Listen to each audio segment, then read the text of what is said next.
Good morning students. तो हम लोग पहले की कक्षाओं में टेंस का जो है इंट्रो पढ़ चुके थे। इंट्रो में आपने क्या पढ़ा था? व्हाट इज टेंस, टेंस है क्या, ये आपने पढ़ा था। और उसके काइंड्स, स्टूडेंट्स आप लोग उसके काइंड्स को भी सीख चुके थे, यानी उसके कौन कौन से काइंड्स है। इतना ही नहीं, हम लोग टाइम और वर्क में बांटकर कैसे जो है हर एक टेंस के चार चार भेद होते हैं, यह भी आप लोगों ने सीखा था। आगे जब हम लोग बढ़े तो दो तीन जो मुख्य वर्ड है इसको दिमाग पे लेते हुए हम लोग आगे बढ़ेंगे। जैसे हर एक में सब्जेक्ट आपको जानना है। सब्जेक्ट है क्या चीज? सब्जेक्ट और वर्ब, वर्ब और ऑब्जेक्ट, ऑब्जेक्ट और है हेल्पिंग वर्ब। ये मुख्य इन बातों को आपको जानना है, उसके बाद हम लोग आगे बढ़ेंगे। तो स्टूडेंट्स, हालांकि और भी बहुत सारे बातों की जरूरत होती है, तो उसमें से मुख्य रूप से इनको जानना है। और क्या जरूरत होता है जो आप लोअर क्लास में ऑलरेडी पढ़ चुके हैं? Number. There are two type of number, singular plural. Singular यानी सिंगल व्यक्ति का जो है, सिंगल व्यक्ति को इंडिकेट कराता है, और plural two and more number को इंडिकेट कराता है। उसी तरह से gender, masculine gender, feminine gender, neuter gender, ये सब के बारे में भी आप लोगों ने पढ़ा है। अब थोड़ा सा जानिए सब्जेक्ट। सब्जेक्ट हिंदी में इसको कहते हैं कर्ता। कर्ता यानी काम को करने वाला। और वर्ब, वर्ब भली भांति जानते हैं। वर्ब क्या है? क्रिया हिंदी में कहते हैं। एनी वर्क इज वर्ब, माने कोई भी काम, जैसे पढ़ना, लिखना, हंसना, गाना, रोना, खेलना, ये सब क्या हो गया? वर्ब। और ये है ऑब्जेक्ट। नाम से ही क्लियर नहीं होता। ऑब्जेक्ट माने वस्तु, कोई भी वस्तु है तो उसको हम ऑब्जेक्ट कहेंगे। और हेल्पिंग वर्ब यानी वर्ब को जो हेल्प करता है, यानी सहायक क्रिया। तो इसके बाद हम लोग आते हैं कि टेंस में जो है कैसे हम जो है इसका यूज करते हैं। कुछ रूल और रेगुलेशंस हैं जिसको जानने के बाद स्टूडेंट्स आप जो है, जिसको हम लोग कहते हैं, टेंस को क्या कहते हैं? बैकबोन है इंग्लिश ग्रामर का, रीढ़ की हड्डी। ऐसे तो लोग क्या कहते हैं? टेंसेस यानी टेंशन देने वाला। ऐसा नहीं है। जब आप इसको पढ़ लेंगे आपको पता चलेगा, जिसको आप समझते थे टेंसेस यानी टेंशन देने वाला, ये आपकी इतनी सहायता करेगा, आप देखते रहेंगे। ये आपको अंग्रेजी भाषा का जो है बोलने से लेकर सारा जानकारी देगा। तो हम लोग चलते हैं आगे। ऑलरेडी हम लोग पढ़ चुके हैं। क्या पढ़ चुके हैं? हम लोग पढ़े हैं there are four type or kinds of present tense. Number first, present indefinite। इसको indefinite क्यों कहते हैं ये आप समझ रहे हैं, ठीक है? यानी इसमें जो वर्ब का जो है फिक्सेशन नहीं है, ठीक है? और उसके बाद है प्रेजेंट कंटिन्यूअस। कंटिन्यूअस माने जो काम चल रहा है। आप लोगों को इतना बतला चुके हैं। तो इसमें स्टूडेंट्स मेनली, हालांकि और भी जो टीचर्स हैं मेनली इसको तीन पार्ट में ही बांट कर पढ़ाते हैं, 1 2 3, है ना? हम इसके डिफिनेशन पर न जाकर कुछ ऐसा ट्रिक लगाने का प्रयास किए हैं कि आपको याद रहे। तो ये इसका रूल रेगुलेशन क्या है? तो आप देख रहे हैं, पहला हमने लिखा है एफर्मेटिव सेंटेंस के लिए। एफर्मेटिव सेंटेंस कहे तो एफर्मेटिव मतलब स्वीकारात्मक वाक्य। तो सबसे पहले सब्जेक्ट यूज करेंगे और उसके बाद वर्ब। वर्ब में स्टूडेंट्स या तो सीधे सिंपल वर्ब का फर्स्ट रूप लिख देंगे, फर्स्ट वाला, या फिर आवश्यकता अनुसार वर्ब के साथ एस या ईएस लिखेंगे। ये कब लिखेंगे? सिंगुलर, जब सब्जेक्ट सिंगुलर होगा तो वर्ब को सिंगुलर बनाने के लिए एस या ईएस जोड़ा जाता है। स्टूडेंट्स, जनरली आप जानते हैं नाउन के साथ एस या ईएस जोड़ने से सिंगुलर प्लूरल में कन्वर्ट हो जाता है, लेकिन वर्ब के साथ ऐसा नहीं है। वर्ब में आप इसको उल्टा समझ लीजिए, वर्ब जब ओरिजिनल फॉर्म में होता है तो वह ऑलरेडी प्लूरल होता है, उसको सिंगुलर बनाने के लिए एस या ईएस आवश्यकता अनुसार जोड़ा जाता है। और उसके बाद है स्टूडेंट्स ऑब्जेक्ट यानी वस्तु। अब इसमें किस तरह का सेंटेंसेस आता है तो आप देख रहे हैं, हिंदी में यदि वाक्य के अंत में ता, ते, ती लगा हुआ है और है लगा हुआ है, जो क्लियर करता है कि यह प्रेजेंट टेंस है। फॉर एग्जांपल, मान लिया कि हम लेते हैं राम आम खाता है, राम आम खाता है, खाता है, तो ट्रांसलेशन क्या बना देंगे इसका? सब्जेक्ट कौन है? सब्जेक्ट यानी काम को करने वाला राम, राम लिखे, है ना। उसके बाद आता है क्या? वर्ब, वर्ब के साथ एस या एस जोड़ना है सिंगुलर बनाने के लिए, तो वर्ब क्या है? खाना, तो हम यहाँ क्या लिखेंगे? It's, Ram it's. और ऑब्जेक्ट यानी वस्तु क्या खा रहा है? तो मैंगो, मैंगो। ओके स्टूडेंट्स, तो आप देख रहे हैं ये हमारा नियम को फॉलो कर रहा है कि नहीं। अब हम आते हैं इंट्रोगेटिव सेंटेंस में। कैसे? प्रेजेंट इंडेफिनिट है, लेकिन उसका जो है इंट्रोगेटिव यानी प्रश्न वाला में, सॉरी उससे पहले हम नेगेटिव वाले को देख लेते हैं। तो प्रेजेंट इंडेफिनिट रहेगा तो उसमें क्या होता है? सबसे पहले सब्जेक्ट, उसके बाद डू या डज। स्टूडेंट, जैसे ही डू या डज लगा, डू लगेगा किस पे? प्लूरल में, और डज लगेगा सिंगुलर सब्जेक्ट में। और जब डू या डज का उपयोग हो गया तो वर्ब के साथ एस एस नहीं लगेगा। और उसके बाद आप जान रहे हैं ऑब्जेक्ट। एग्जांपल लेते हैं इसी को, राम आम नहीं खाता है, राम आम नहीं खाता है, राम आम नहीं खाता है, नहीं खाता है, राम आम नहीं खाता है। तो नियमानुसार जो हम लोग रूल जो हम लोग लिखे हैं उसको फॉलो करेंगे। राम, ठीक है। डू या डज, तो राम क्या है? सिंगुलर, तो डज, राम डज। उसके बाद नॉट, उसके बाद ईट, एस एस गाइड, ईट मैंगो, ऑब्जेक्ट उसके बाद। ओके स्टूडेंट्स, तो आप देख रहे हैं, आपने क्या देखा? ये अगर आपको याद हो गया फॉर्मेट, आप देखेंगे कितना मजा आएगा। फॉर्मेट एकदम सिंपल है और आप देखते देखते जो है कैसे टेंस का जो है अच्छा खासा ज्ञाता हो जाएंगे। तो स्टूडेंट देख रहे हैं, दो रूल को तो हम लोग फॉलो कर लिए। अब तीसरा पर आते हैं। तीसरा क्या है? इंट्रोगेटिव। इंट्रोगेटिव यानी प्रश्नवाचक। तो प्रश्न कैसे होगा?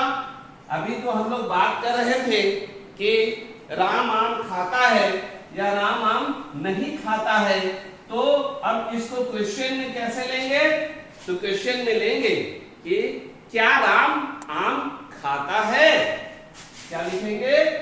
क्या राम आम खाता है?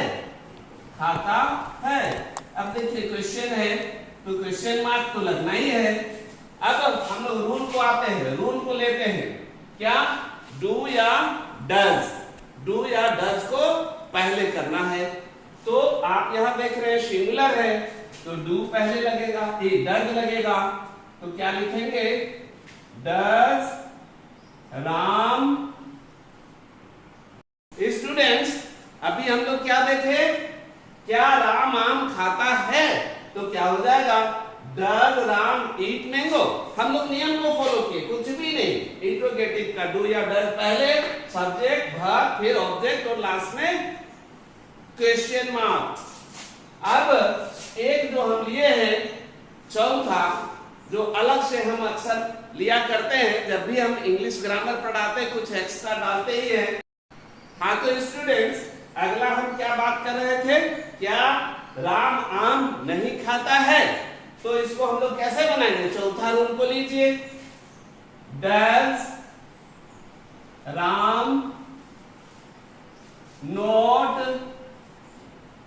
ईट मैंगो? मैंगो, देखिए क्वेश्चन मार्क। स्टूडेंट्स बात समझ में आ गई होगी। तो अब इसके बाद हम लोग आते हैं प्रेजेंट कंटिन्यूअस। अब यहां पर जो हमने एक काम किया है, कौन सा काम? और शॉर्ट करने का प्रयास किए हैं, यानी आपके जो टेंसेस है उसको और कम करने का प्रयास किए हैं। क्या किए हैं? सब्जेक्ट जो इतना बड़ा लिख रहे थे हम शॉर्ट फॉर्म में लिखे, ठीक है, एस हेल्पिंग वर्ब, वर्ब के लिए भी, और ऑब्जेक्ट के लिए केवल ओ, लेकिन हम लोग पढ़ेंगे वही चीज। ओके स्टूडेंट्स, तो हम लोग आते हैं कंटिन्यूअस को देखते हैं। कंटिन्यूअस हिंदी का जो सेंटेंस रहेगा तो क्या? रहा है, रही है, रहे हैं, तब ना होगा कि काम चल रहा है। कंटिन्यूअस यानी वर्क हो रहा है। तो पहला रूल क्या है? आप देख रहे हैं क्या है?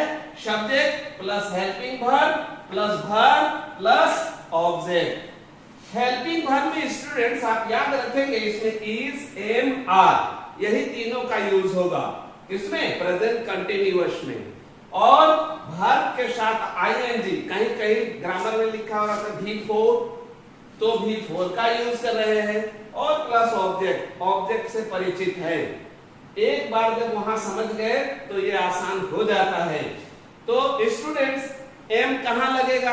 आप जानते हैं, एक इसकी सहायता करेगा, आई का, यानी ये आई का चमचा है, दूसरे के पास नहीं जाएगा, दूसरे के यहां काम नहीं करेगा।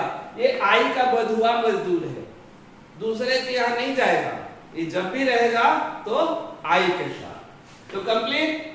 अब उसके बाद जो है इज यानी सिंगुलर, जब सब्जेक्ट सिंगुलर रहेगा, कोई भी सिंगुलर होगा तो प्रेजेंट कंटिन्यूअस में इज, प्लूरल रहेगा तो आर, और उसके बाद वर्ब के साथ आईएनजी और ऑब्जेक्ट। एक आध एग्जांपल लेते हैं क्लियर करने के लिए, बाकी आप समझते हैं। तो चलिए राम को ही लेते हैं। राम आम खा रहा है, राम आम खा रहा है, आम खा रहा है, क्या होगा?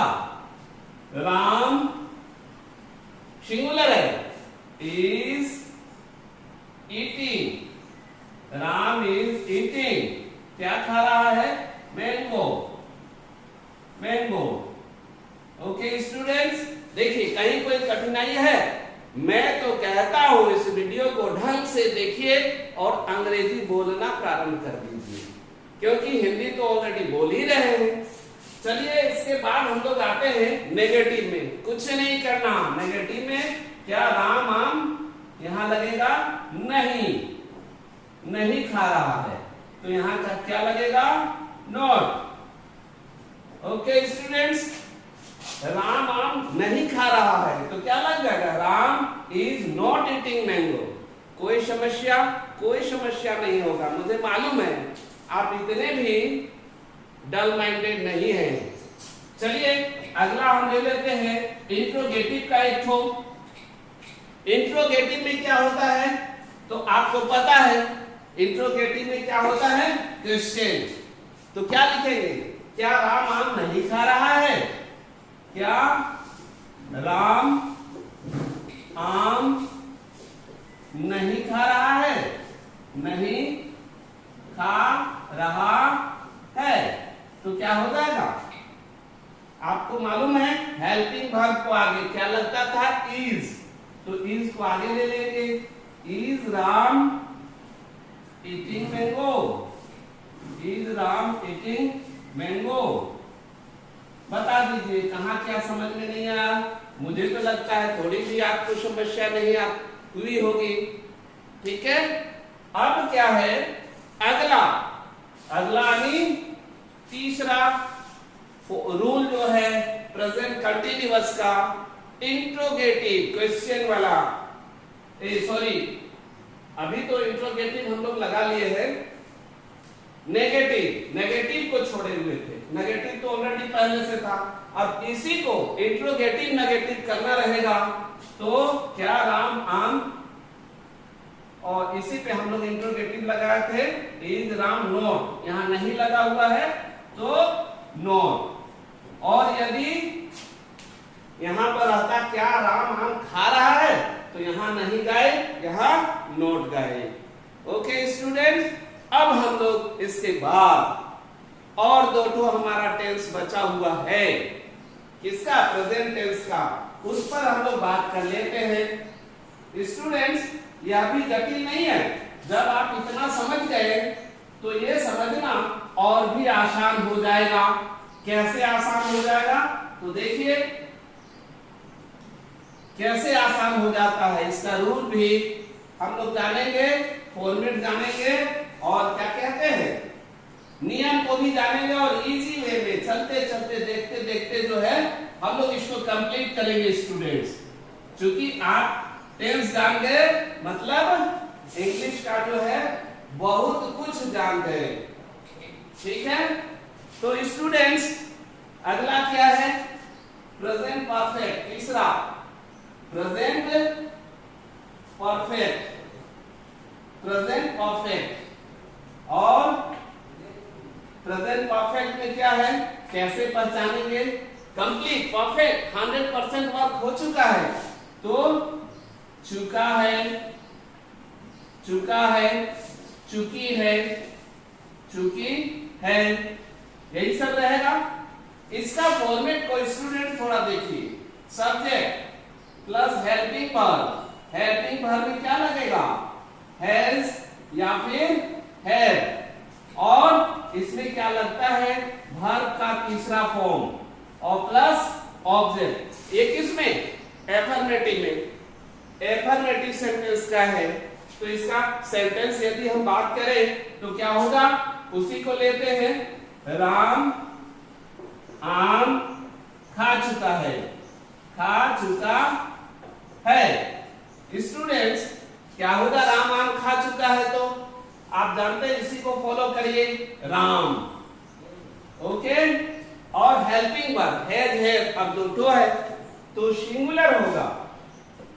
यदि सिंगुलर होगा तो हैज का यूज करेंगे, और प्लूरल होगा तो हैव। राम इकलौता है, सिंगुलर है, हैज। वर्ब का थर्ड फॉर्म ईट का ईटेन, और आप जानते हैं मैंगो तो बस मैंगो है बेचारा, कटते रहेगा, आप खाते रहे।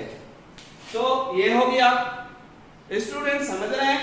दूसरा बाकी सब हमने कहा था, एक तो जान गया, तो अब क्या है, अगर हम नेगेटिव तो केवल not, subject plus helping verb. अब मैं हेल्पिंग वर्ब नहीं लिखूंगा कि कौन सा लगेगा, जान चुके हैं क्या है, helping verb plus not plus verb का थर्ड फॉर्म प्लस ऑब्जेक्ट। इसी को ले लीजिए, राम आम खा चुका है, तो क्या लिखेंगे, राम आम नहीं खा चुका है, नहीं, नोट लगा देंगे, तो यहां क्या लगेगा, हैज नॉट। ओके स्टूडेंट्स, तो देखिए एक को समझे, दूसरा आसानी से, वही बात हो गई ना, गेट वन फ्री, एक ठो खरीदे दूसरा फ्री।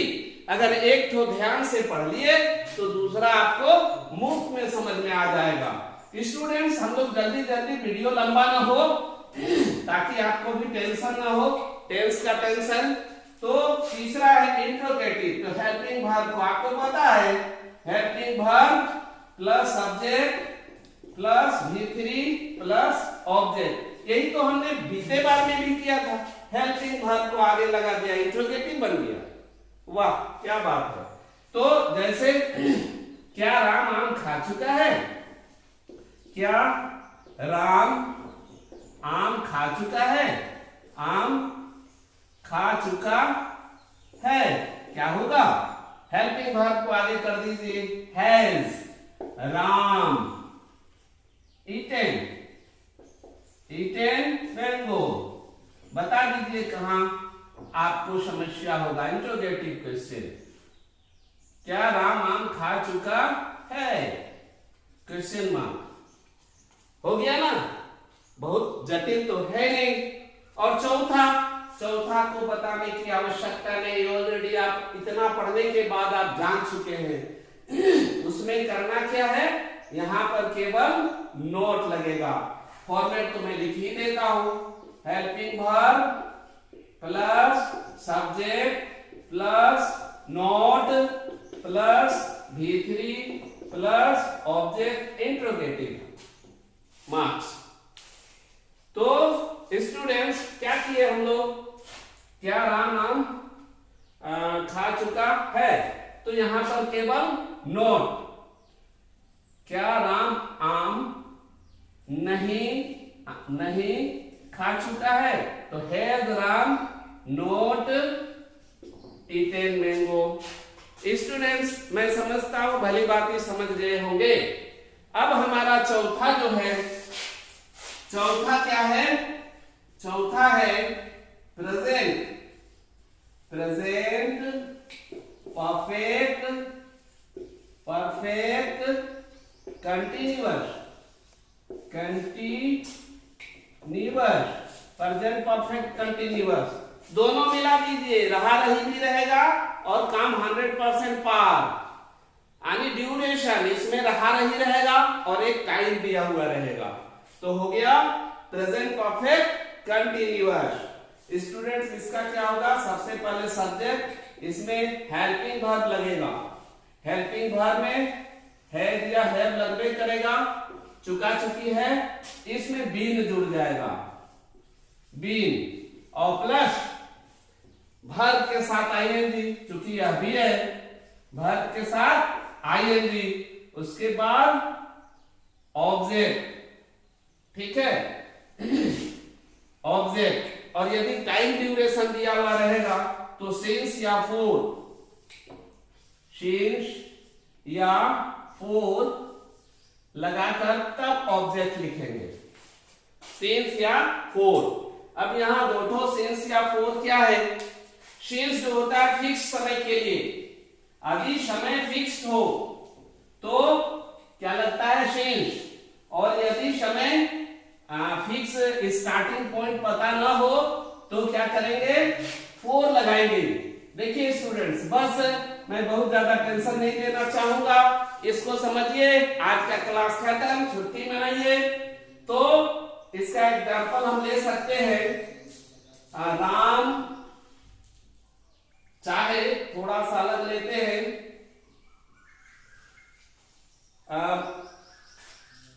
राम 2 घंटे से खेल रहा है। राम 2 घंटे से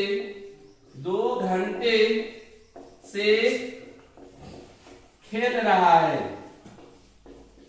खेल रहा है। तो क्या होगा स्टूडेंट्स, फॉर्मेट देखिए, राम, उसके बाद हेल्पिंग वर्ब हैज, सिंगुलर है, Ram has been, BEEN been, Ram has been playing, PLAYING playing, खेल रहा है। राम हैज बीन प्लेइंग, अब यहां फोर या सिंस, तो समय क्या है, 2 घंटा, कब है फिक्स नहीं है, इसीलिए फोर, प्लेइंग फॉर 2 आवर्स। अगर यही रहता कि सुबह 8 बजे से खेल रहा है तो हम यहां क्या लगाते, सिंस 8 AM। ओके स्टूडेंट्स, बहुत बड़ी वीडियो ना करो। Thank you, good bye.